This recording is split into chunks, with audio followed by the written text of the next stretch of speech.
As a small business owner, I've had my share of accounting, tax, bank feed, and app issues. Some could say I'm a mess, kind of like some of your clients. But as I reflect on the last 3 years of my business, the one app that I've had not any problems with is OnPay. It's been set it and forget it payroll. Stay tuned to hear more from our sponsor OnPay later in the episode.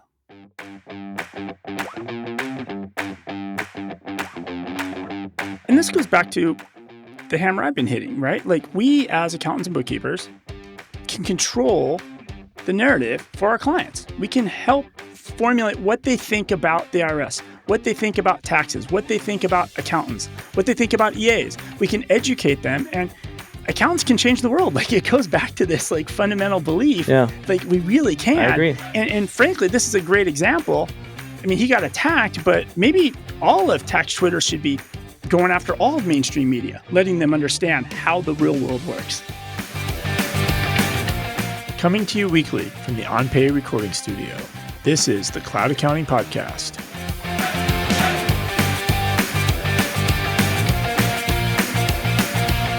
Welcome to the Cloud Accounting Podcast. I'm Blake Oliver. And I'm David Leary. Blake, I just saw you in Phoenix yesterday.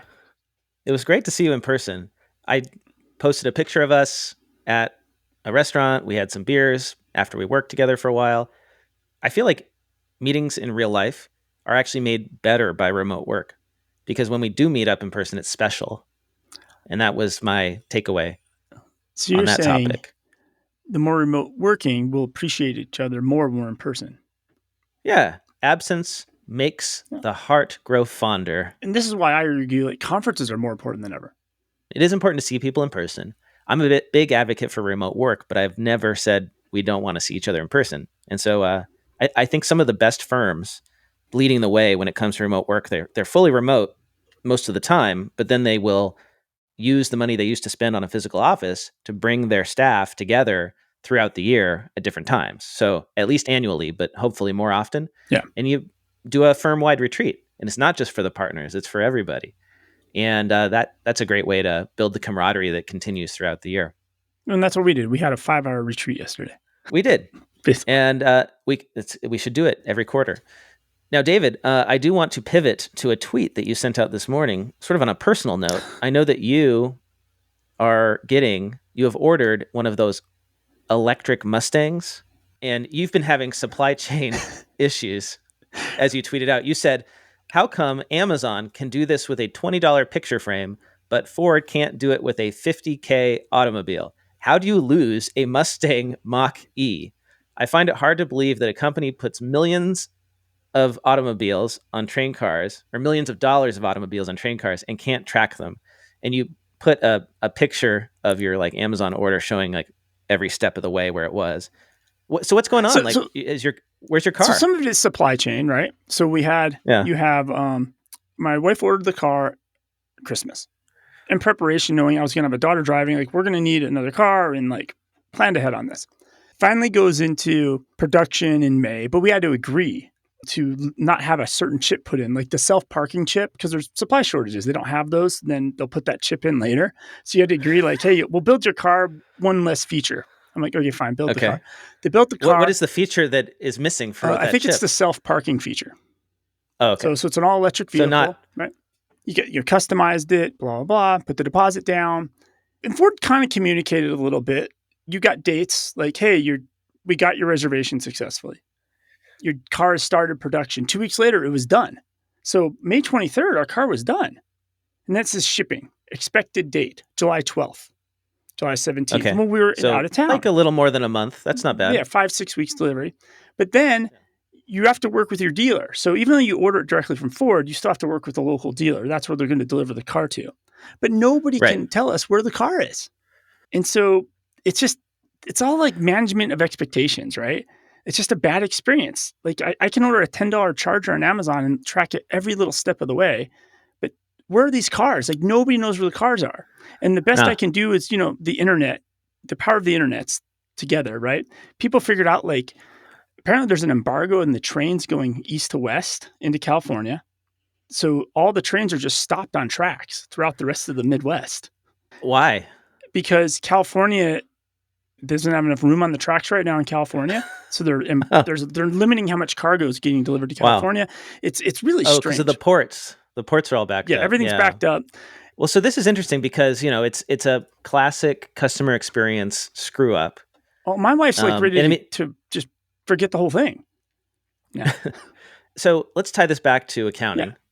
I think that customer experience is the great frontier for accounting firms. If you can create an awesome customer experience, you can dominate and you can win business and you can succeed. You don't even have to be an advisor. You don't have to do this advisory services stuff. You don't have to like go out and add new services. If you just do what you do really well and deliver a great customer experience, you have a lot of opportunity. What's the parallel? To me, it's the status of a tax return. A lot of times in a firm, you've assigned the engagement letter, you send in your stuff as a customer, as I've experienced and you have experienced recently, David, being on the other side, and then you don't hear anything for a really long time. And that's kind of similar to what you're experiencing right now. You don't know when this car is ever going to come. A lot of times, a tax return, you don't know when that return's ever coming either. And the employees don't know, right? Like nobody, even though it's very hard to believe, just figure out like, oh, your car's here. And well, okay, that makes sense. It's there. It's stopped because of this, but there's no explanations, right? So you have to you just get really frustrated. Like, where is this at? Is it lost? And this is, right. And so I think the reason it doesn't happen is because it's a very manual thing. Somebody has to go in and look up stuff, or they have to like dig into systems to find out where it is. Whereas Amazon has built this whole system where every package is tracked and all the inventory is tracked. Everything is tracked automatically by computer systems, and that data is transparently delivered to the customers at all times. And we could do that. There's ways to do that in a firm. You can build systems that will like automatically notify your clients every time the return moves to a different stage in the process. Unfortunately, like none of the major providers of practice management software have done this themselves. Like I'm really surprised that it's not a more common thing. And maybe it is, and I just haven't heard about it, but I feel like it's not. All that stuff's geared toward like internal notifications. Internal dashboards, The status of the return could be like waiting for information from client. And then once you have all the information, it's ready to start. It's the Domino's pizza model. You can see the pizza like in the oven. Tracker. You can see it. Yeah. Yeah. It's a better experience. It's just a better experience. Yeah. And the crazy thing is, I think all these new electric cars have like 5G cell phone technology built in them. They're constantly communicating with the cloud. And I'm pretty sure the batteries can never be 100% zero. So these cars have power. And they're probably going by cell towers. Like they know where the cars are. like this is what's crazy. But no employees at Ford, including Ford social media, including people at the dealership, nobody can tell you where the car is. Like that's just bananas. Amazing. Like, somebody somewhere knows where the car is. Well, you know what else is bananas, David? The response to the Inflation Reduction Act this week. We talked about it in our last episode in the context You saw it coming. Yeah, well, because the news had just dropped. We record on Fridays now, and the news had just dropped on Friday that like the Senate was gonna pass this. I think they did it over the weekend, and so this week has been the whole political news cycle about what's in the act, because we fully expect it to pass the House once the House decides to like stop being on vacation. I don't know why it's taking them time. I guess they're in no rush, right? And So there's been discussion about like what's in the act. And we talked specifically about one provision, which is that 15% minimum tax on corporations making over $1 billion a year in revenue? And it's based on book income. So that's going to have a big impact potentially on GAAP and FASB, because now suddenly taxes for big corporations are going to be based on their book income, which has never happened before. So that was just one small provision. And then the piece we've tracked a lot of is new funding for the IRS. Like that got rolled up into this bill. So that was the big story in the bill that got mainstream coverage this week, was that the IRS is finally getting the $80 billion that they need to both modernize, but also, and this is the part that started to freak everybody out, step up enforcement. Something like more than half of that 80 billion, maybe it was like 46, is for enforcement. And what does enforcement mean? Well, one of the things it means is more IRS agents and more Who auditors. said this first? Like, was it a mistake? More audits. Like somewhere along, somebody said there's going to be, and it might have been Biden. I don't even know who actually said this first, but this number, 87,000 IRS agents started getting tossed around everywhere. Yeah. So right? that number that number was pulled from a Treasury report released in May 2021 about how the administration hoped to address the tax gap. And the tax gap is the difference between what taxpayers legally owe to the government and what is actually paid due to tax fraud. And that figure was believed to be at least $381 billion a year. So $381 billion a year in taxes that don't get collected because the IRS doesn't have the resources to audit. And so people underreport their income. They lie on their taxes, right? And so the administration had said previously, we're going to use the money to hire, or one of the things they could do is hire 87,000 agents. Now, is that really going to happen? The answer is, how the heck could it happen? Where are they going to find 87,000 IRS agents? It's doubtful, right? Well, yeah, with the talent shortage, last week's episode, right. Where are they going to make these? It's not like stormtroopers where they're going to clone them, right? They just bloop, bloop. Yeah. Although if they did it though, it's like another like stake in the coffin of traditional CPA firms, because now you're competing with the IRS hiring away these fresh college grads potentially. Like it's going to make the accounting talent shortage even worse.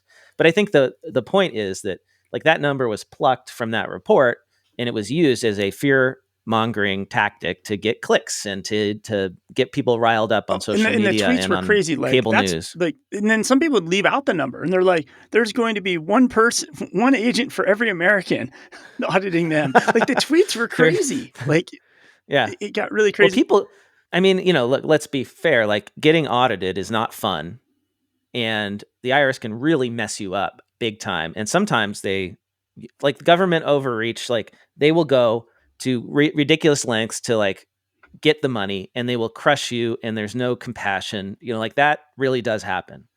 And that's where people get riled up, because they hear these stories that it really exists. Like if you ask me, like that's one thing the IRS should probably figure out is the PR of these audits of small businesses. Often people who made mistakes or got tricked by a business partner who made all these mistakes and didn't pay the payroll taxes and all that stuff. And now their whole personal life is ruined. Yes, if the IRS would like to hire the David and Blake consulting firm, we could help you with this image management problem you're having with these things. You have a big image management problem, because that's why people hate the IRS and why they're opposed to increasing the IRS's enforcement powers, right? They would rather have no audits and have massive tax fraud than have the potential of being audited. This episode of the Cloud Accounting Podcast is sponsored by FreshBooks. I was on the FreshBooks website this week and saw this blog post, 5 FreshBooks features accountants love. So I figured let's share it with the Cloud Accounting Podcast audience. So without further ado, number 1, in-app estimates and proposals. With deep customization, you can create bespoke proposals for clients and even capture their e-signatures. Number 2, pre-populated chart of accounts. Help you cut down on your setup times, and it helps clients feel confident when classifying their expenses. 3, app integrations. Square, Dropbox, HubSpot, G Suite, Gusto, and Zoom. Time tracking allows your clients to take charge of their own time tracking and payroll and make invoicing a breeze. Checkout links. You can require and collect payments up front to eliminate the need to chase clients that owe you money. If you want to learn about the benefits of working better together with FreshBooks, head over to cloudaccountingpodcast.promo/FreshBooks. That is cloudaccountingpodcast.promo/FreshBooks.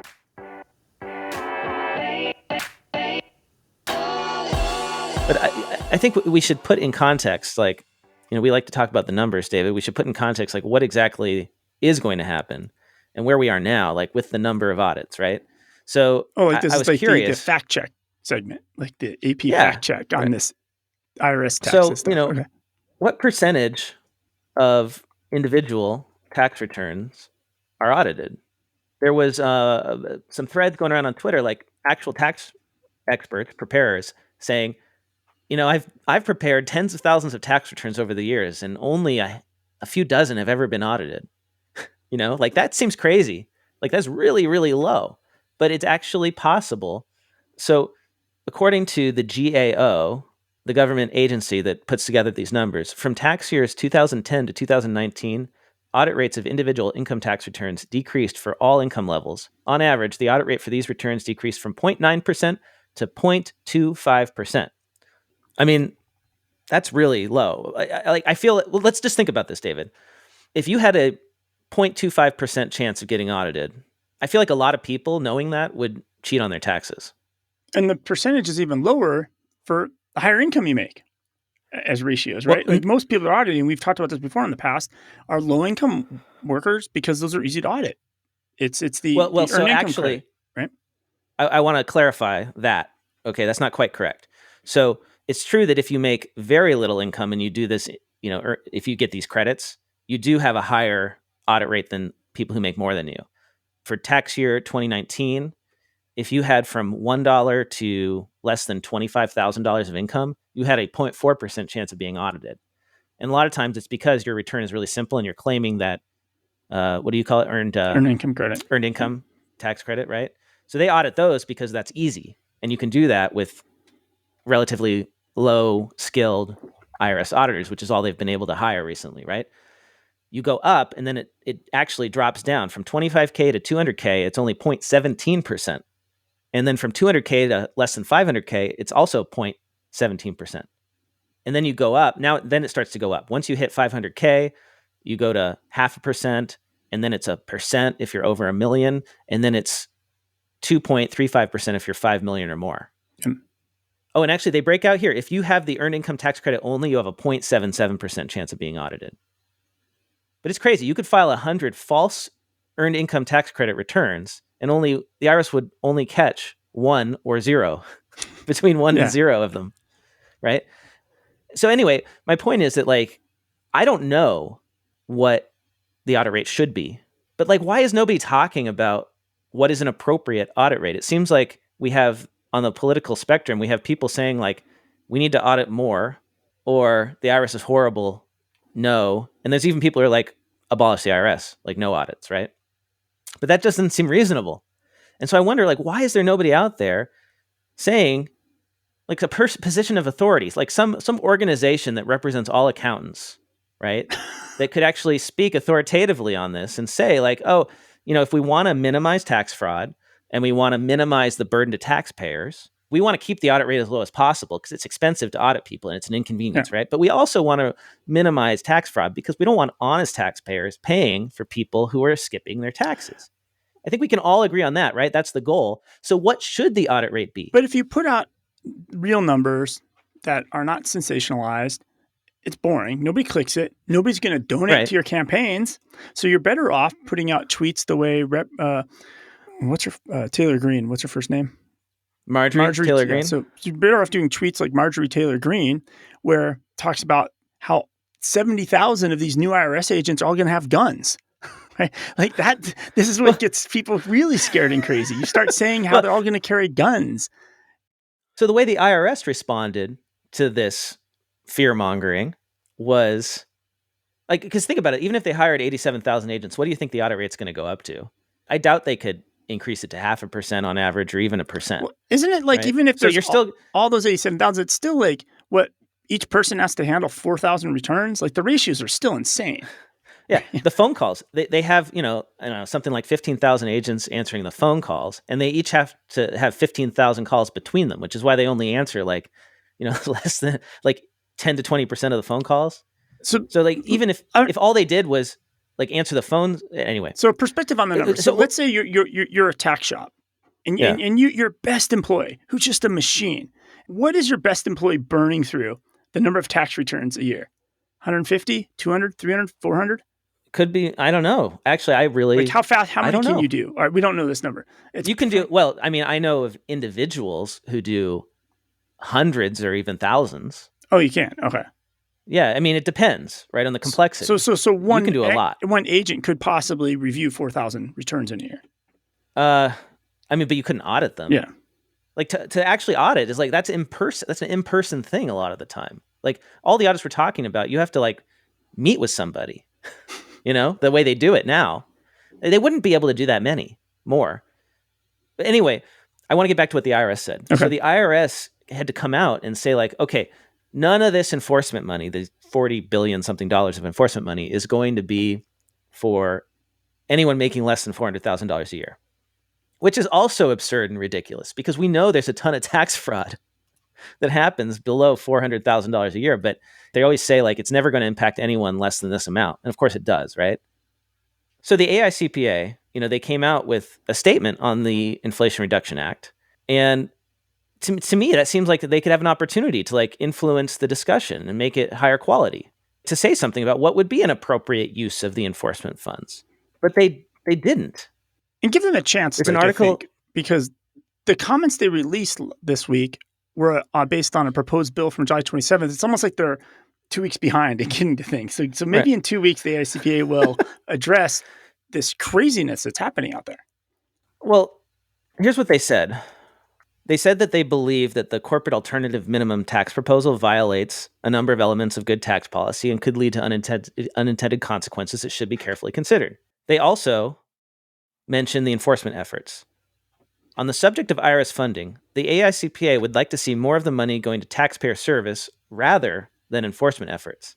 Quote, the AICPA believes that the Internal Revenue Service should be funded at necessary levels to allow it to handle all the duties required of it by Congress, including properly administering and enforcing our nation's tax laws, as well as providing needed assistance to taxpayers and their advisors in a timely and professional manner.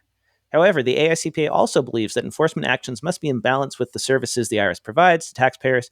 Given the historic low levels of IRS taxpayer services, the AICPA is concerned about a possible imbalance between the funding for taxpayer services and enforcement. In its letter, the AICPA urged Congress to commit on a bipartisan basis to determine the appropriate level of service necessary for the IRS and provide adequate resources for the agency to meet those goals, either as part of a reconciliation package or in a separate vehicle. So their message is Congress needs to figure it out. But the AICPA, like we as a profession, could say, hey, here's what the IRS audit rates should be at each level of income to ensure integrity of our tax system. Like, who's better positioned than us to say that? But I think they're afraid to do it. Like, they're afraid to take a stand. And so they say just like, we're concerned. And if you don't take a stand, if there's not somebody with authority who should have the authority taking a stand, it leaves everybody else just to interpret things the way they want to and just stoke the fire. Yeah. Right? Exactly. And that's why, make the discussion better. Say like, we believe that if we increased enforcement to this percentage, it would reduce tax fraud while minimizing the burden on taxpayers, right? Like that is what we should be doing as a profession is bringing reason, like making a compromise. And just by avoiding it, we don't help at all. Nobody cares. Nobody cares. So it's interesting. On Twitter, I said, hey, Tax Twitter, what percentage of individual income tax returns should the Internal Revenue Service audit? And I gave people 4 options. So 0 to 25 basis points, right? Or 0.25%. That got about a quarter of the votes. So a quarter of people would say at the current or less. Interestingly, 26 to 50 points got like almost no response. Like I think like one person.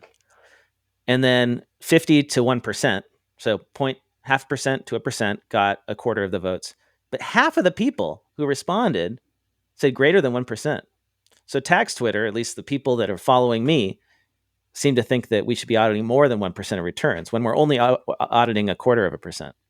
I just think that like 1% it's still not that bad. Like if you have a 1% chance of getting audited, I guess if you multiply it every year, right, you will have you'll have a bigger chance of getting audited in your lifetime, but it's still pretty low. I don't want to do the math. You're going to get called to jury duty if you pay before you ever get audited, you'll be. Yeah. If you have a 99% chance every year of not getting audited and you multiply that by, 20 years of paying taxes or whatever it is, or 40 years, right? Eventually you have a pretty good chance of getting audited, but it's like only one time. And I think that's important. Like psychologically, people need to know that they will at some point in their life get audited. If they feel like there's no chance of that, then you could just commit tax fraud your whole life and never pay any consequences. Like it's just kind of. And there's a misunderstanding of what an audit is, right? Like it's made out to this like fearing thing because what gets coverage are when criminals get caught and criminals get audited. There's probably, I imagine there's tens of thousands of audits happen every year where there's a misunderstanding, a mistake, it gets resolved, people pay their fair share, everybody moves on, and that's the end of it. But that's not good media. It's not good TV, if you want to say it, for lack of a better term, right? I assisted in an audit of a client. I had a client when I had my practice, got audited, and I wasn't the CPA doing the audit defense or representation. So my job was to provide the records. And I was a little nervous when that happened because I'm like, okay, I hope that what I did as the bookkeeper can hold up under an IRS audit. It was sort of a test of my abilities. We provided everything. I had to spend some time exporting, explaining, pulling docs, and the audit came back after several months and was clean. It was fine. So, it wasn't that bad. If you are honest, yeah, it's a little work and there's a cost to it, but it's not that bad. It's not what people make it out to be online. And I think that was what Adam Markowitz was trying to say on Twitter. Before you jump into that yet, before you jump into Adam yet, going back to what you're saying about it's not sensationalized, right? It's boring, right? If Intuit came out, Intuit does 48 million tax returns, right? For TurboTax, where they do. If they came out and said only this many got audited, it would set some perspectives for people. But that doesn't. I think people think that, right? Yeah, I think people think that audits are way more frequent than they are, like the public. I actually wonder if you went out to the public and said, what do you think the audit percentages are for different levels of income? It would be vastly incorrect. Yeah, and you probably don't even know people that have been audited. Like if you start asking around, you may not even know anybody that's been audited. So Ford Fisher. Well, but the people who get audited are very vocal about it. Yeah. This episode of the Cloud Accounting Podcast is sponsored by OnPay. OnPay is built for accountants, and with 30 plus years of payroll experience, they can be the payroll partner you can always rely on. They offer a dashboard to manage all your clients in one place, and when I say manage, I probably should say balance that fine line between control and delegation. OnPay lets you keep 100% control. You can delegate payroll to someone at your firm or hand off payroll duties to your client. But no matter who runs payroll, OnPay always takes care of all tax payments and filings, even local filings. And with integrations with QuickBooks Online, Xero, and QuickBooks Desktop, you can use OnPay across your entire client base regardless of the accounting GL they are using. OnPay's partner program offers free payroll for your firm, discounts or a rev share, and a dedicated support team of in-house payroll experts who will do all the heavy lifting. From setting up your dashboard to adding your clients and their employees, they'll even enter any prior wages to make it easy to switch. If you're looking for a great product with great support to match, check out OnPay. To learn more about switching your clients to the award-winning OnPay Payroll and HR, head over to cloudaccountingpodcast.promo/OnPay. That is cloudaccountingpodcast.promo/ONPAY. OnPay, switch to better payroll. So I found there's an article on the National Review, which I think is a very conservative magazine, right? The National Review. Yep. And the headline was IRS deletes job posting seeking applicants willing to use deadly force. This is the title of their article. And it stems from, there's a tweet from Ford Fisher. So Ford Fisher is a documentarian filmmaker. Apparently he's won an Oscar, an Emmy, and Golden Globes. I don't know what he's done, but this guy exists. He took a screenshot from a job posting on the IRS website and, tweets it out. And I'm visually looking at it on Twitter. It talks about working a minimum of 50 hours a week, including irregular hours, and be on call 24/7, including holidays and weekends. Maintain a level of fitness necessary to effectively respond to life-threatening situations on the job. Carry a firearm and be willing to use deadly force if necessary. Be willing to assist in arrest, execution, search warrants, and other dangerous assignments. Now, this is a position at the IRS. This is not all the agents, but it's not framed that way, right? And so this gets you're not thousands and thousands of likes and retweets and quotes. Right. This probably got exposed millions and millions and millions of times. That's the criminal division that goes after people like Al Capone. And they carry guns because they're at actual risk. I think they all should carry guns now because people are so stoked. It would be scary. If I'm an auditor and I would go to audit somebody, I'd be a little scared now. Even if it's not a criminal audit type situation, that the person's all stoked and they're going to come after me. Somebody's going to shoot me if I'm an auditor now. I don't know. But it's just the stoke, and it gets to really where you're going with Adam now. So I'll let you continue on. Well, yeah, let's talk about the guy who took it for the team this week, the tax expert, the enrolled agent who became famous on cable news, Adam Markowitz, who I follow, and I love seeing his stuff. He tweeted, all of my GOP friends who are worried about 87,000 IRS enforcement agents coming after the little guy. How about just don't cheat on tax returns? A fully truthful and accurate tax return is bulletproof in an audit. I never understood the fear of an IRS audit. Don't lie, period. And that tweet got 1,000 retweets, 3,000 quote tweets, close to 7,000 likes, and got picked up on Fox News. And Markowitz became the target of Gutfeld. Well, even before he got the Twitter got onto Fox News, he was already the target, right? He got really attacked in this tweet. Yeah. And it wasn't just, crazy people on Twitter. It was like people, other tax preparers, CPAs who are on the conservative side of this argument, which I don't even think there is a liberal or conservative side of this argument. There shouldn't be anyway, but it is broken into a political divide. So I just want to play this segment for you from Gutfeld's show on Fox News, where he really goes after Markowitz. And it kind of just very well illustrates the insanity of the discussion around this. Here we go. So how does this help you? Well, first, there's crime, inflation. Your kids are in crappy schools. Gas prices are eating into your beer budget. I think he was talking about like the Inflation Reduction Act or whatever. Inflation, right? Luckily, the government's working to make sure you have nothing. So then you have nothing to hide. Here's IRS agent Adam Markowitz justifying this new army. He says, quote, all of my GOP friends who are worried about these new IRS agents coming after the little guy. How about just don't cheat on tax returns? A fully truthful and accurate tax return is bulletproof. I never understood the fear of an IRS audit. Well, I like how it's just his imaginary GOP friends who fear this new IRS army. And he never understood the fear. Well, it's always tantamount of charging you with a crime, and it's up to you to clear yourself of the charge. That's what people fear, you schmuck. Bottom line, a person can actually go to jail if they just aren't that organized. Like Kat. But then this agent admits in a later tweet, I get that it's a headache to go through an audit. All right. So when you get finished being audited by the IRS, it's not your head that's aching, pal. You're at the wrong end of the horse. And he's an ass comparing the IRS to the feeling I get from ice cream.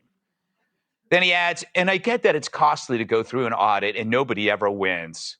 Well, wait a second, jackass. You just said no one should fear an audit. Then you say exactly why they should fear it. It disrupts your life and nobody ever wins. I got a question for you. What are the property taxes in Fantasy Island where you live?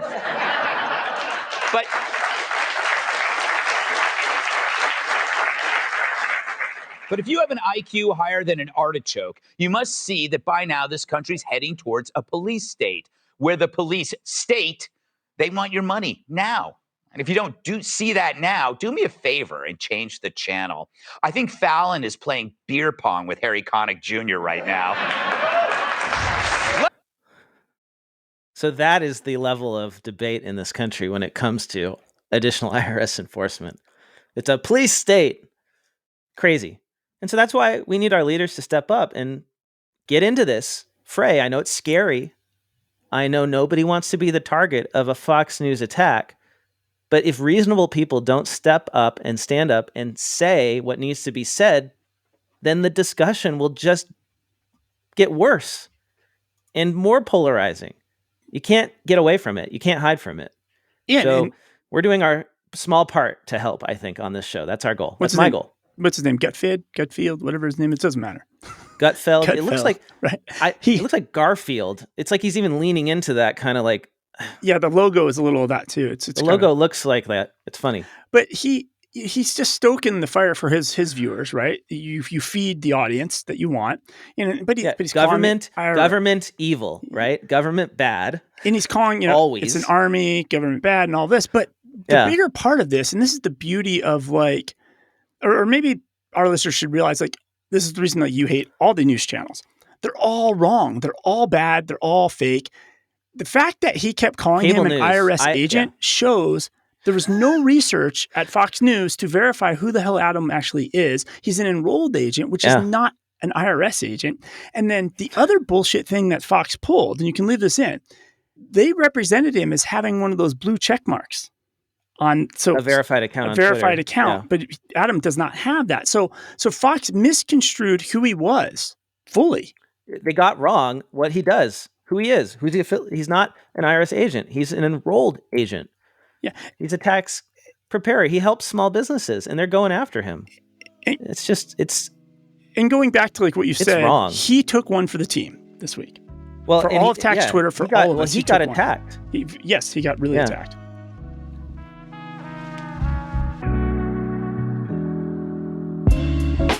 This episode of the Cloud Accounting Podcast is sponsored by Canopy. As you've heard in previous ads, Canopy brings together all of your firm's mission-critical functions in one place: client management, document management, workflow, time and billing, and payments to keep your team organized. And having your team organized is great, but having your team spend less time on mundane tasks is even better. Did you know that Canopy has automation built in? Sure, you can still use an app like Zapier with Canopy, but for most firms, the built-in automation in Canopy's workflow module is plenty sophisticated enough. Your team can create trigger automations based on status, tasks, and subtasks, as well as dates, be it upcoming, reached, or past. Then Canopy can complete the mundane tasks for your team, like automatically sending client requests, or automatically assigning the next task or subtask to a member of your team as they complete work for each client. Or how about a really nice email to the client after all the work's been completed? To get a demo of Canopy and to receive a $40 Amazon gift card, head over to cloudaccountingpodcast.promo/canopy. That is cloudaccountingpodcast.promo/CANOPY.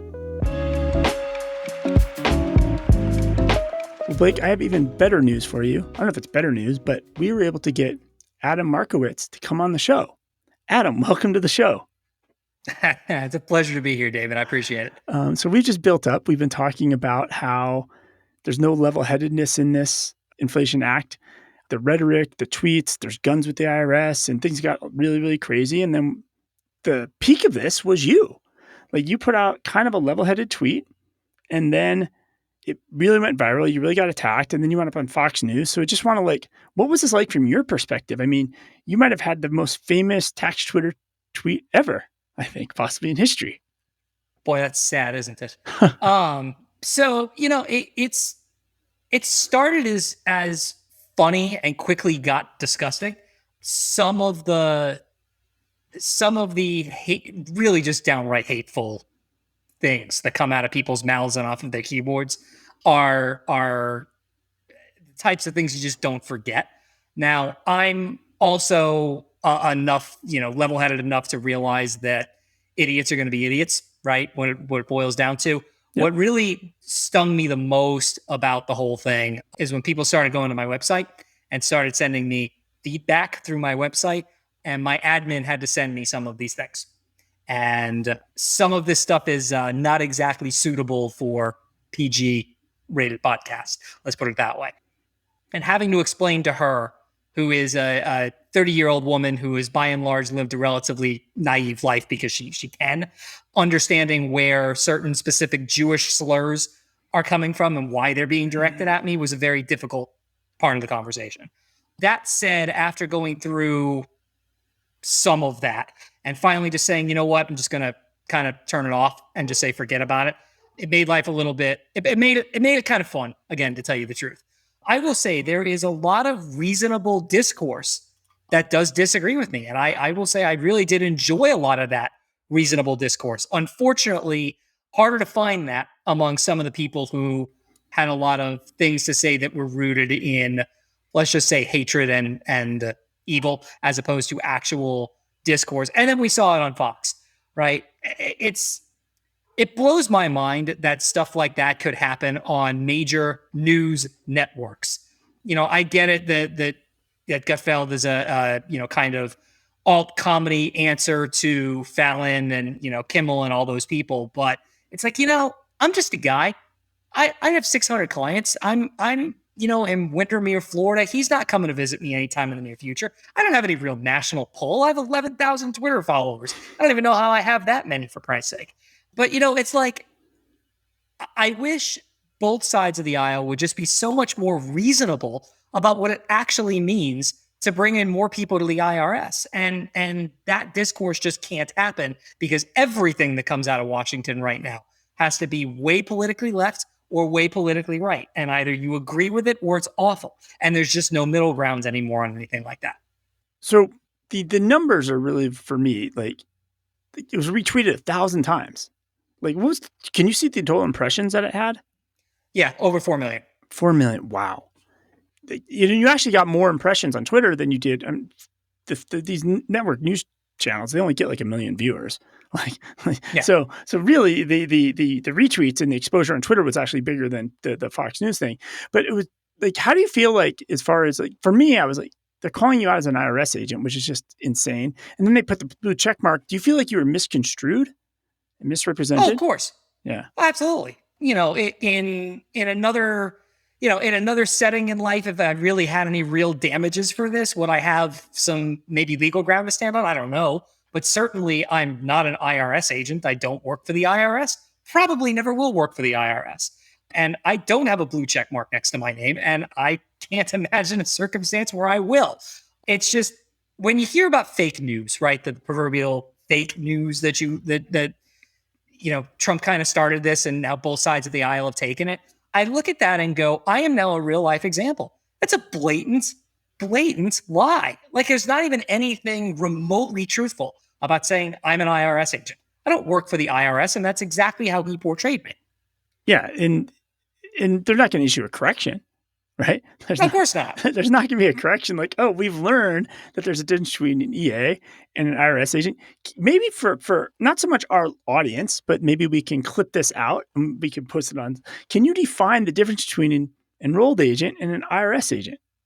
Yeah, I mean, this is basically like asking me the difference between apples and apple pie, right? So, an IRS agent is somebody who works for the IRS, typically, whether it be in the customer service department, in the audit department, in the criminal investigations department. Those are IRS agents. Enrolled agents do the exact opposite of that, right? I fight against those guys. It's my job to represent taxpayers. I'm licensed by the IRS to kind of represent them in tax matters. And if that means I have to take adversarial positions against the IRS, that's exactly what I'm licensed to do. So to kind of just be like, oh, this is an IRS agent that he said 2 or 3 or whatever times it was, it's just like, it couldn't be further from the truth as to what it is. So, I mean, I work alongside the IRS per se, just from the standpoint of we have the same interest of getting taxpayers' tax returns filed properly. But that's it. That's literally all I have in common with IRS agents. Yeah, it's I don't know. And I've kind of talked about this, like, accountants changing the world, and I think you're out there doing it, right? And now, like, you really have leveled this up. Like, now nobody's had this kind of volume. And like, so how do you continue to go for this? Like, is this the next steps? Do you continue to tag and call out and try to be that lightning rod? Or is this like, well, that was enough. I had the ride. I'm done. Yeah, I mean, it's not like I tweeted that on Saturday or whatever day it was, thinking that anybody aside from, a bunch of tax Twitterers were going to read it.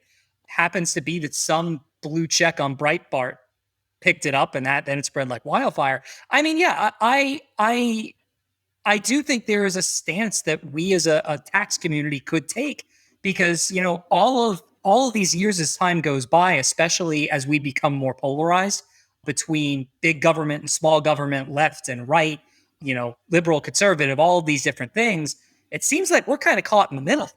Because if you look at like Elizabeth Warren, who says, oh, we need to make it so it's ridiculous that how much people have to pay for tax preparation. We should make it easier. And then, of course, you look on the right side of the aisle and you hear Marsha Blackburn going, well, now you have an auditor for every American now. And, some of the crazy stuff, it's like, we're made out to be the bad guys. And I still constantly look at that and go, you go to a licensed professional to get your hair cut. You go to a licensed professional to get your legal stuff done. You go to a licensed professional to get your medical stuff done. What's wrong with going to a licensed professional to get your taxes done? In most cases, less than like, I don't know, a cup of coffee once a month, or maybe, a couple times a month. And that's what you're paying to get the peace of mind of knowing that your most important financial document is done, at a professional level. I don't see why we are the butt of seemingly every joke that comes out of Washington at this point. And it becomes really frustrating. And it really does trickle down, at least into my practice. I don't know if you have, similar that you go through, but people all the time, why do I have to pay you that much money? And I'm cheap, I think. comparatively speaking. And it's interesting just how mainstream, I feel like the tax Twitter conversations, stories we've been covering in the Cloud Accounting podcast the last 3 or 4 weeks have become. The shortage of accountants was on NPR last week, right? You're on Fox News, and like it's kind of amazing like how much, and the IRS funding, that was the number one topic out of this bill that got the most attention. And like it's just amazing how like mainstream we're all becoming. Like in a way, the thing, our conversations are becoming very mainstream. It's just that the more mainstream they go, the more polarizing they go. Right. And that's part of the problem. The unfortunate part about the Inflation Reduction Act is the IRS portion of this was not, this was literally just a pay for. This is not the main portion of the bill. Of course, it didn't help them that they put it in the early portions of the bill. I don't know why they didn't put it, buried somewhere on page 300. But, there are lots of really important things in this bill that America should be focused on. We should be focused on the manufacturing of, alt energy vehicles and, clean sources of renewable energy in our plants and our businesses, the vehicles we drive, all of these things. And yet, what are we worried about? We're worried about 87,000 IRS agents over 10 years, 50,000 of which are going to be used to replace the ones that are retiring. When you look at the levels, and Peter Riley did I had a great conversation with him after this started to spread. And he put out a really great level-headed piece about this that basically started with all we're doing by hiring all these new agents is taking us back to where we were with the IRS in the mid-90s. In the mid-90s, we're now at the same proportion rather, of IRS agents to tax returns filed. We will be if we get there, right? God knows if we're going to hire this many people, but if we did for the IRS, we'd be back to the same apportionment of agents working with the IRS to tax returns that are being filed. That seems reasonable to me. And the fact that it just gets looked at as, everybody's going to get audited now. You're still going to have way less than a 1% chance of getting audited at any given year. Way, way less than that. Yeah. So how are you recommending, or how do you think just the community, your tax Twitter, should proceed? Like, how should they proceed with their clients? How should they proceed publicly? Like, what's kind of your 2 cents? How are you handling this with your clients? Yeah. So with my clients, I'm generally leaving it alone. And part of it is my client base, just where my office is based, is mostly right-leaning, if not way far right. And I know if I start to engage in that conversation, I'm going to be met with more of the, I'm going to have an IRS agent at my door with an AR-15 because I didn't, because I claimed an extra $14 in, meal expenses for the year.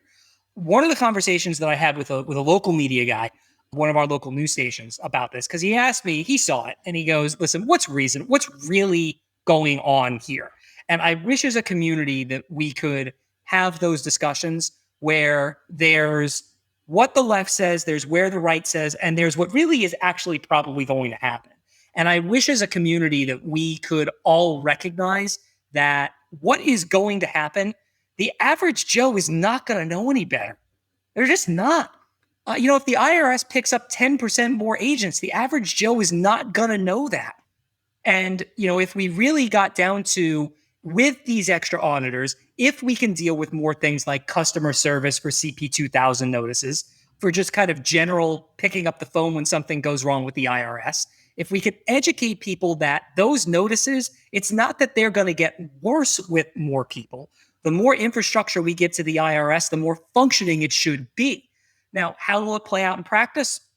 We'll see. Because frankly, I think you and I both know you could give the IRS $8.7 trillion and it isn't going to fix all of their problems.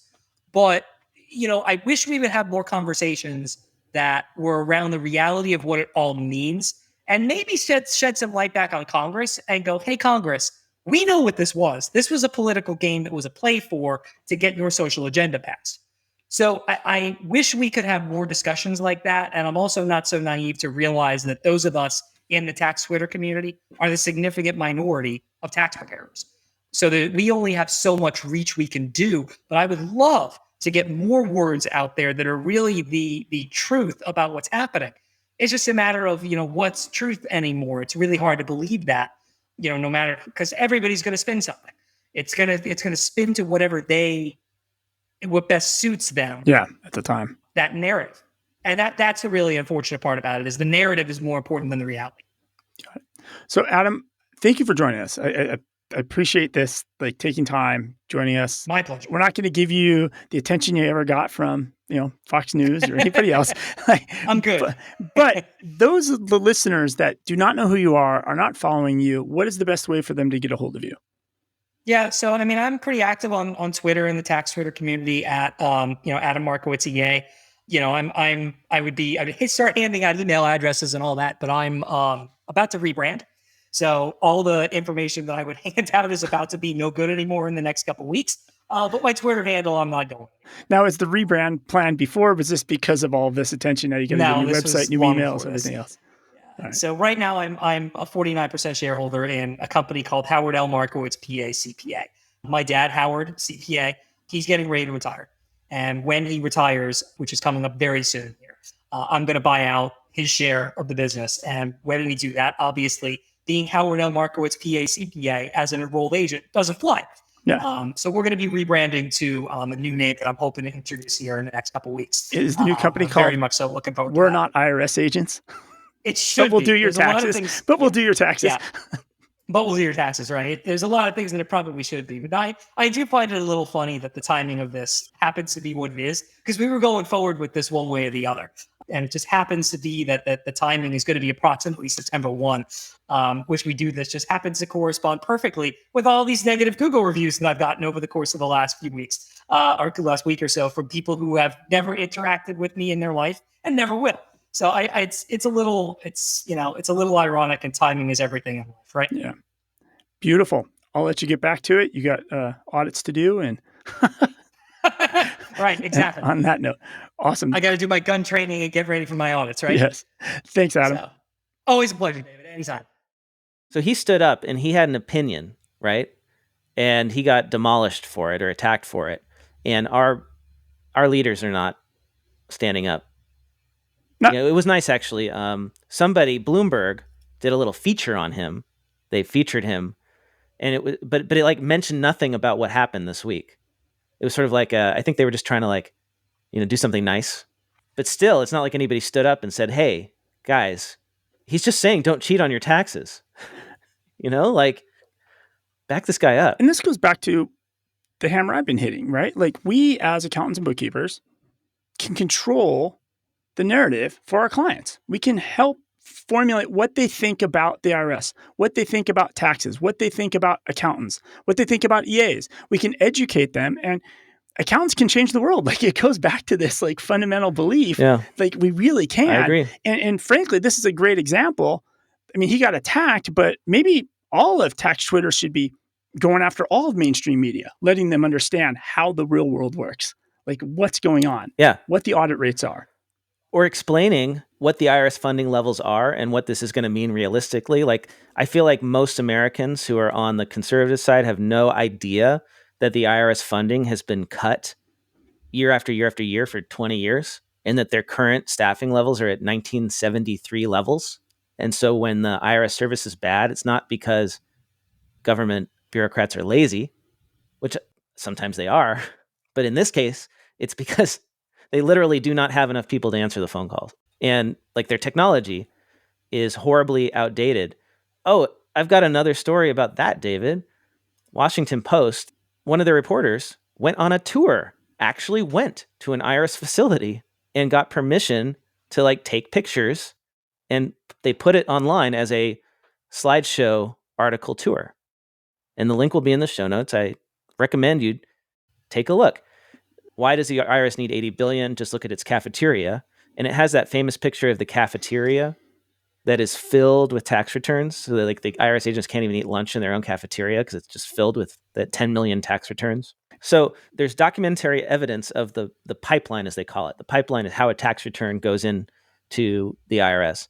And there's this machine called SCAMPS, SCAMPS, that opens and sorts tax returns that have arrived by mail. It runs on Windows XP, and it was updated in the 90s to make it Y2K compliant, so it still works.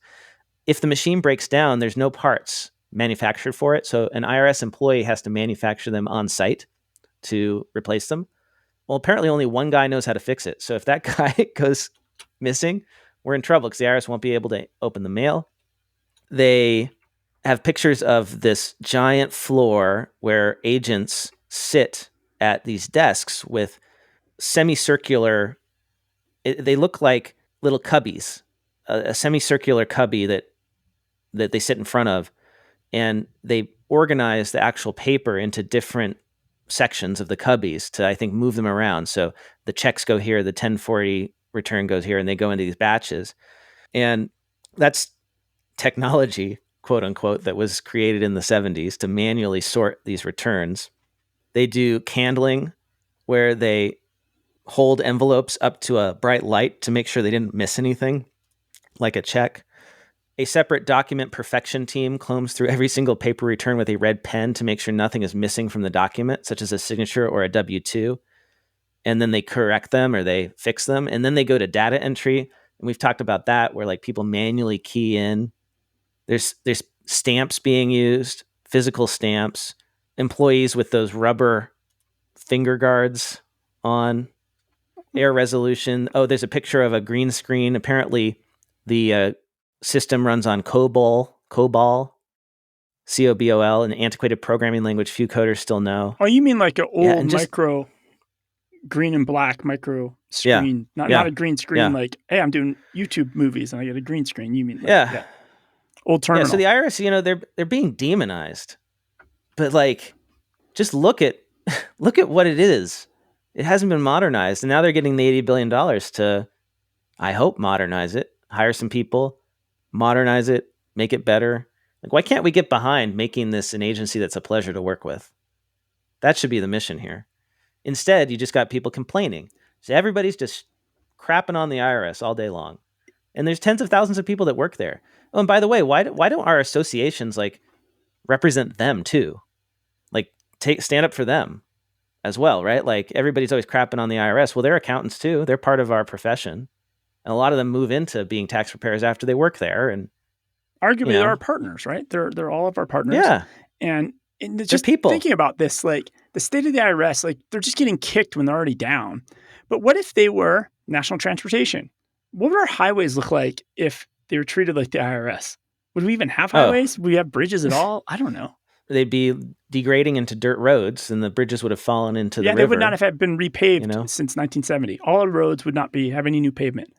It'd be like, or they'd be using the same technology to build bridges.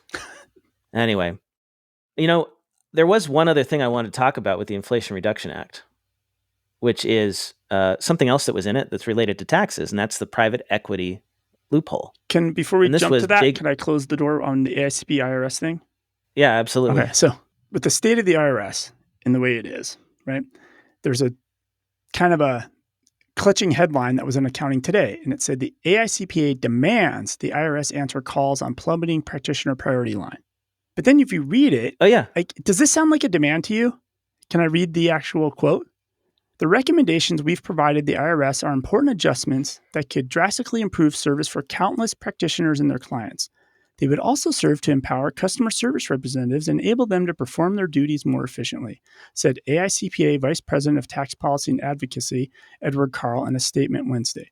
We strongly urge the IRS to consider implementing these recommendations as part of their plan to reduce the backlog and improve services, and believe that doing so will have a significant positive impact on the services provided by the IRS. I don't see any demanding. Like, there's no demanding here. Yeah, there's no demands. And there's no actual actionable suggestion there. They're just saying, get better. But couldn't a demand be like, hey, we're going to tell all our members not to file any returns for any clients until you improve X or change X or make something better, right? Or we're only going to... Or give them something to shoot for. Like, we want the IRS to answer X percentage of calls by next year. That's a demand. Use this money to answer X percentage of calls, right? Like, that's actionable. You can achieve that. Yeah. I asked Ed Carl in an interview last year, I asked, what should the IRS service levels be?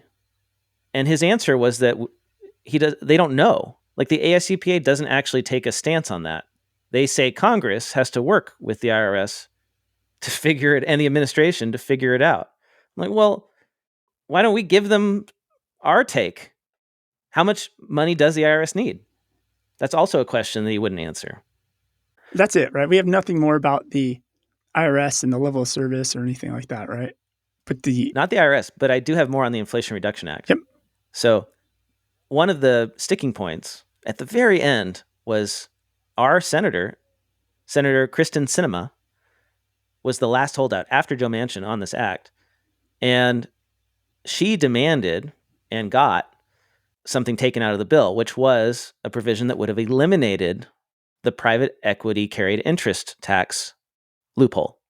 It's this rule that allows the managers of private equity funds to get capital gains treatment of their compensation, essentially. So they work for the private equity company, they manage the fund, they make the investments, and they are allowed to treat their compensation as the same as if they'd invested money in the private equity firm as like a passive investor. That's my understanding of it anyway. Correct me if I'm wrong, dear listeners. And that's something that Democrats have been targeting for a long time because it's very popular with their base, right? Like, here's these rich private equity fund managers that are getting lower taxes than almost everybody else in this country, right? So just dumb this down for me here for a second. So I'm a manager at one of these private equity companies or these funds, and I get a salary, a yearly salary of whatever it might be. And instead of me paying normal federal withholding and taxes on my normal salary the way I would for every other working American, I'm going to pay long-term capital gains on my money. If you hold it, if the fund holds the investments for a long enough time frame, period. Yeah. You basically get that. You get to pretend you're an investor in the fund when it comes to that. And so it just seems unfair, and it's very popular to eliminate that. And so Democrats have been trying to do it for a while. And I don't want to take a position on whether that's good or bad. I think I've staked enough positions in this episode.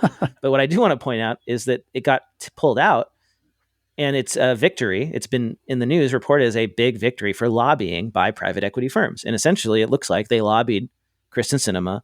They give her a lot of money, right? Like something like $2 million to her campaign or something like that. And she got it taken out. So it still shows you there's a lot of power in lobbying and money in the world, given that they were able to protect such an unpopular tax rule loophole. And I wanted to put this in context in terms of like numbers, like how much money we're talking about. So PE firms in 2004, they spent $15 million on campaign contributions and independent political ads.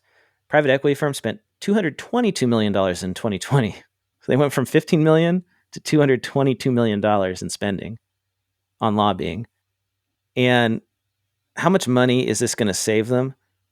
Well, one guy, Blackstone CEO Steven Schwartzman, personally received $150 million of carried interest and incentive fee compensation in 2021 alone. So he would have had to pay a lot more in tax, right, if he didn't have this exemption. And I don't know what the total amount is, but it's actually not that huge in like the context of like our entire economy. You know, private equity, like it won't actually change like tax revenue significantly. It's just one of those things where it's like, here's this group that has this sweet deal and they've managed to protect it. And it must be worth a few billion because you're not going to spend, private equity is not going to spend $200 million to save $201 million.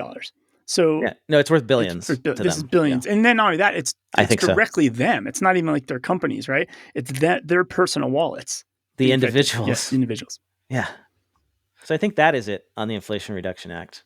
And we may be out of time for this episode, David, in terms of any other news. Is there anything burning that you want to cover before we get to the listener mail? You just talked about private equity. I don't know if you saw it.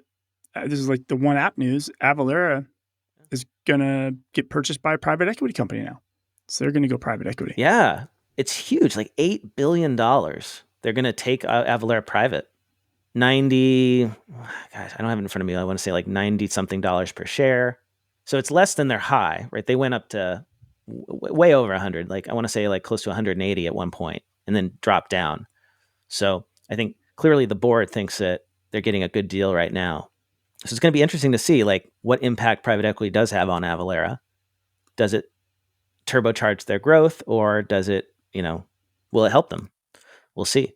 My initial reaction to this was we've talked about over the last 18 months, Avalara is making all these acquisitions of these companies in all different parts of your business compliance journey and business formation and compliance. And I imagine a lot of these things are not profitable today. And it's probably very hard if you're being judged by the street quarter after quarter after quarter. You can't grow your business like that. You can't it's like they're making moves to make money 5 years from now, 10 years from now. Yeah. And they're structuring that. But when you're reporting the street each quarter, they just want to know what you did last quarter. And they're probably thinking, hey, we can actually build our company the way we want if we get the pressure of the street off our back. Right? That's my initial reaction. And that's the good thing about it, right? Being a private company. Yes, absolutely. And they've been doing some really interesting acquisitions. They've been making some great moves. So and maybe you and I comprehend, but the street probably doesn't. If it makes right. Oh yeah. Well, the only other thing that I had, which is the most hypocritical thing this week, is MailChimp is banning crypto companies from using its service to send out emails, which MailChimp's owned by Intuit. Why is that hypocritical? MailChimp's owned by Intuit. Intuit owns TurboTax. Didn't we talk about a few months back? TurboTax was pushing people to get their tax return into crypto, and they're messaging people about that. It's like full that is circle. Funny. I don't know. Well, I think this is a good thing, because why was MailChimp being used by these crypto companies? For scams, for frauds, right? That's what's going on. They're creating a MailChimp account, importing all these emails, spamming people. Some people fall for it. They buy the token and the rug gets pulled out from under them. So I think it's a good move. But yeah, it is funny how their parent company was all in on crypto. But so were a lot of people. I actually got a story on that for you, David. This one involves Mark Cuban and the Dallas Mavericks, of all people. So they're being sued in relation to the Voyager quote unquote Ponzi scheme. This was as reported in TechCrunch. A group of Voyager digital customers filed a class action suit in a Florida federal court against Cuban, as well as the basketball team he owns, the Dallas Mavericks, alleging their promotion of the crypto platform resulted in over 3.5 million investors losing $5 billion collectively. Voyager is a crypto firm that filed for bankruptcy in July following a crash in crypto prices that instigated a liquidity crunch on the platform. Essentially, Voyager was another one of those crypto banks that had a run on the bank, and they had to freeze assets, and now they're done, right? And everybody who was invested in there or had money in there is going to lose all their money. And so I'm wondering, what kind of promotion was Mark Cuban doing, the Dallas Mavericks were doing? So the Mavericks launched an exclusive 5-year partnership with Voyager in October of 2021, giving fans cash rewards for making trades on the platform. The announcement said the cryptocurrencies were, quote, an attractive investment for novice investors who might only have $100 to start, unquote. Apparently, Cuban also promoted the company, this is according to the lawsuit, as a Voyager customer himself, in a ploy to dupe investors into believing that Voyager was a safe platform. So he's talking about how I'm an investor in Voyager. This is the problem with crypto being unregulated. It's the Wild West, the wildcat banking period happening all over. And dear listeners, if you don't know what the wildcat banking period is, go search that up. Search wildcat banking, United States history, and you will find a whole fascinating several decade period in the United States in the Wild West in which banks were unregulated essentially. And this sort of stuff happened, but it was with stagecoaches and paper money and robbers and people running into the bank to try to get their money out. All right, so that's all the time we got this week. We're going to have to save everything for next week. But we did get some listener mail, and so this is the time in the episode when we keep on going and we get to your messages. This is from Tom Herbert, technology editor at AccountingWEB. Awesome to get a letter from a fellow journalist here. Hi, Blake. Tom Herbert calling, technology editor over at AccountingWEB. Hope all is well. I'm getting in touch off the back of the comments made in a previous episode about the lack of fact-checking in your podcasts. I started as a journalist in 2008 and have worked for accountancy publications since 2015, so hopefully have something to contribute to this debate. Accurate reporting is important, absolutely. As the old saying goes, facts are sacred, but comment is free. But it's also important to look at content to purpose. Does the article, podcast, or video do what it sets out to do? I definitely don't listen to your podcast to hear you and David regurgitating press releases verbatim, and I'm sure that's the same for the majority of your listeners. The accountancy press, both here in the UK and the US, is littered with low-rent publications copy-pasting PR puff pieces, but all of them are missing a crucial element. What does any of this actually mean for accountants? Do correct me if I'm wrong, but what yourself, David, and special guests set out to do is try and put the news in context for listeners, most of whom are CPAs or financial professionals. Sure, it might not tally exactly with what everyone's thinking or experienced. This is my truth, tell me yours, right? But in my view, it fulfills the brief of experts in their field discussing the news in an analytical way. I certainly learned something new with every episode. Keep up the good work. Sorry to miss you in the press room at Sweet World this year. It's my colleague John Stoidic's turn to take the golden ticket, but hopefully I'll get an invite next time. All the best, Tom. I think it's Stokedick. Sorry, John Stokedick. Thank you, Tom, for that letter. It's awesome that you're listening. We appreciate you. Here's one from Eileen. Hi, you guys are hilarious. Thanks for the podcast on Join Us in Italy. I feel so much better knowing that I'm not the only one who fell for it. This is the Expensicon email. I was dumb enough to actually complete their questionnaire, and what really irked me was that after submitting my very thoughtful reply about why I wanted to come, I got an email that said, quote, "We're excited you're interested. Now schedule a call with our team to discuss in more detail how you might earn your way to Italy," unquote. Grr. I was surprised this didn't get mentioned in your show, but maybe you didn't actually submit the form to see this. I don't remember. I did a reply to the email and I got that same email back. Oh, okay. I think I half mentioned That's how. Yeah. Kind of a... So we're not the only ones. I'm not the only one who got fooled. Go listen to the Join Us in Italy episode if you want to hear an amazing story about an email from Expensify and what not to do if you are ever going to run a sweepstakes in your app or firm. Finally, we have one more message. I listened to that episode. I was driving home last night back from Phoenix, and I actually learned a lot more listening to it than when we recorded it. It is like a little miniature Law 101 class, like shoved together for like contract law. I thought it was cool. That was the point. This is from Brian. Brian says, "Hi, Blake and David. I recently left public accounting and joined an affordable housing not-for-profit as an accounting manager. This is my first time leading a team of 4 staff in accounting for over 100 separate housing projects / legal entities. We're the largest community land trust in the country, which is kind of cool. I have quite a hard time finding equivalent resources like I had in the CPA and QuickBooks Online world I was previously in. A few questions." And he has 3 questions, David. So I'm going to ask each one, and then I'll let you respond, or we'll discuss. Okay, so question 1. There's too much content out there with podcasts for me to navigate. Are there any podcasts in the Earmark network / elsewhere that would be helpful for accounting managers in the industry that are not self-employed / entrepreneurs? I'm not looking to start a bookkeeping firm, just want to grow in leading and retaining my 4 corporate, not-for-profit staff accountants who are all really green. For CPAs, professional development was really clear. You take a technical CPE and get assigned a more advanced tax return or audit. For folks whose job it is to do the same tasks every month in industry and may not be as driven or technically skilled, how can I provide them growth opportunities so I can retain them and eventually replace myself? So, David, podcast recommendations for industry accountants and not-for-profits if they exist. And I know, David, you subscribe to like every accounting podcast in the world. So you gotta know something, and maybe it's not out there. Maybe it needs to be created. Give me a second here. There is one. I have a recommendation. I had to get out my phone and look in my podcasts here and find this. It's actually from iBailey. So they have a podcast called EB and Flow. EB, the and sign, Flow. And in a way, it is kind of geared towards internal controllers. Like the episode I had started, it was like writing the current data wave, selecting the ERP. Right. So it's at that type of level. You might want to give that one a shot. So it's EB and Flow. We'll put that in the show notes.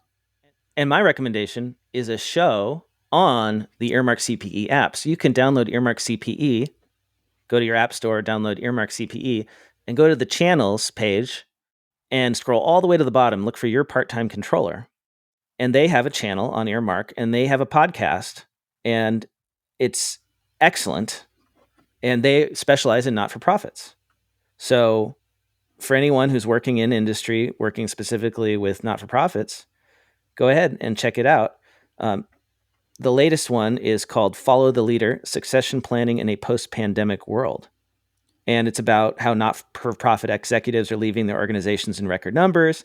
What do you need to do to get ready? So this is a way that we as accountants can learn about the difficulties that not-for-profits have and helpfully advise them on succession planning. So I think that's a great starting point I would recommend for anyone working in not-for-profits. And you can get CPE credit for it. Question number 2 from Brian.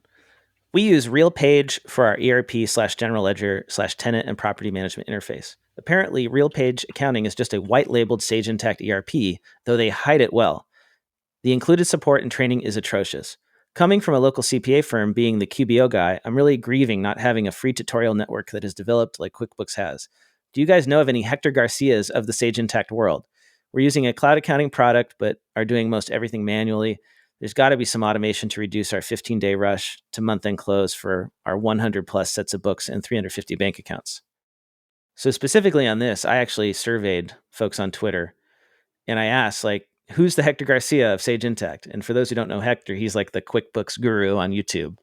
And there's an interview with him on my Earmark podcast. Go check that out. It's a really good one about the future of QuickBooks. But back to Intacct, right? There really aren't any of those influencers or thought leaders when it comes to that product that I'm aware of. Do you know, David? Not in the same YouTube-y way. I think they're at the conferences, right? Yeah. I think they attend the conferences. I think they're there. I think they're probably private webinars. They're consultants, right? That channel is not as open, right? If that makes any sense. It's not as accessible. Yeah, it's close. It's the content is gated. You got to pay. You got to be a client, that sort of thing. That's just the general way it works. I hope that changes, though. I feel like there's an opportunity for a firm, like a consultancy that specializes in Intacct, to put that training out there, because people are searching. Like this is what software companies don't understand. I think in the mid-market space, like Intacct and NetSuite, when people have a problem, they don't go into your help center to look. They go on Google and they Google the problem. Yeah. So if your help center is closed, they're never going to find it, right? And it's a huge, I think, organic marketing opportunity for firms that specialize in this software. And there's lots of them. There's lots of Sage Intacct partners and VARs. Put that stuff out there, make videos on YouTube. Heck, Earmark will help you do it. Get in touch with me. We'll help you. I think there needs to be more of that stuff. Email me, blake@blakeoliver.com. Actually, no, blake@earmarkcpe.com is better for that. Okay, question 3, and then we're done. I know you guys have a small business bookkeeping following. Any plans to include more mid-market cloud software news regularly into the podcast? I'm assuming that as Intacct rolls out new features, RealPage eventually implements it into our software, but it'd be nice to know what's coming down the pike. I'm also new to the Sage ecosystem, but since we're not direct customers of Sage, we don't have any access to their resources. See, that's funny to me, right? They don't have access to the Sage Intacct resources because they're using a modified version of Intacct or something. That's weird. Anyway, we do cover the mid-market, not as much as we do the small business world, but we are going to Oracle Suite World in September. We've been invited as media. Apparently Oracle thinks that we're media, David, which is fantastic. That's true. Yeah. They're paying for us to go there. And we're going to be covering the conference and the developments. We'll be at the keynotes. We'll give you a summary. We're going to talk to the CEO. I think Evan Goldberg is on our list to talk to again this year. Talked to him last year. So that's exciting. But so far, I don't think we're not going to the Sage Intacct conference this year. Not that we know of yet. But we really should, David. We should. When is it? It is the week of October 7th or 15th. It's called Sage Transform. Yeah. And it's a week of October 10th to 14th. And you can find this at accountingconferences.com, which is David's public service to the accounting profession. So if I go to accountingconferences.com, is it up to date, David? Yes. Okay. Always up to date. So if I scroll down, oh my God, you've got everything in here. This is stuff I've never heard of. I think this should be there it is. A featured event, actually. We're in the first part. So actually, I recommend, Brian, go to Sage Transform, which is the Sage Intacct conference. I went there when I was working at Flowcast. That was a big event for us. And so I got to know it there. It's fantastic. It's got all the sessions, all the resources. These companies, they're still learning how to be online in a lot of cases. And you're going to find most of the people who, like the Hector Garcia of Sage Intacct, is going to be at that conference. I think addressing the coverage, it's not that we're not covering them. They just don't make a lot of news. What I mean by that is they don't. They just change a little bit slower. And a lot of time they save them all up and just announce it at their conference. So maybe QuickBooks or Xero are putting out a little aggressive quarterly updates. Every 8 weeks, they're pumping out some features and they announce the new features. Even though Sage Intacct might be on an 8-week release cycle and they have new features coming out, they really don't just push those out because it's just a different market, right? A lot of people need to adopt their changes versus them just being pushed out because they're ERP level. Like you just don't want to take a new way of doing something if you have systems tied to the ERP. So there's just, they do announcements and we do cover it, but also sometimes what they're doing isn't even newsworthy, right? Like we did cover it when they finally added bank feeds. Like they started adding things the rest of us had in the cloud accounting world, but they don't have the same kind of cycle. They're in all our feeds. I cover the news, we watch them, but they just don't have as much coming out. David, that's all the time we have this week. If people want to connect with you online, where should they do that? I'm on all the socials at David Leary. I am at Blake T. Oliver. Send us your emails. Send me your voicemails to blake@blakeoliver.com. We love getting those. We read them. We listen to them. We play them on the air. David, I'll see you here next week. All right. Time for the classifieds. Hey, podcast listeners, it's Blake, and I wanted to let you know about a new show I'm working on with CPA/comedian Greg Kite and blogger/former CPA Caleb Newquist. It's called Oh My Fraud, and it's a podcast all about financial crimes. That's right, a true crime podcast for accountants by accountants. Caleb and Greg are going to come together every couple weeks to unpack their favorite frauds and explore the circumstances, psychology, and interpersonal dynamics involved. They also fully indulge in victim blaming the defrauded widows, orphans, infirm, and feeble-minded because who can resist? If you fancy yourself a trusted advisor or prefer your true crime with spreadsheets instead of corpses, listen to this show to learn what to watch out for and to keep your clients, your firm, and even yourself safe. To subscribe, go to ohmyfraud.com or search Oh My Fraud on Apple Podcasts, Spotify, or wherever you get your podcasts. Want to get the word out about your newsletter, webinar, party, Facebook group, podcast, ebook, job posting, or that fancy Excel macro you just created? Why not let the listeners of the Cloud Accounting Podcast know by running a classified ad? Hit the show notes for the link to get more info.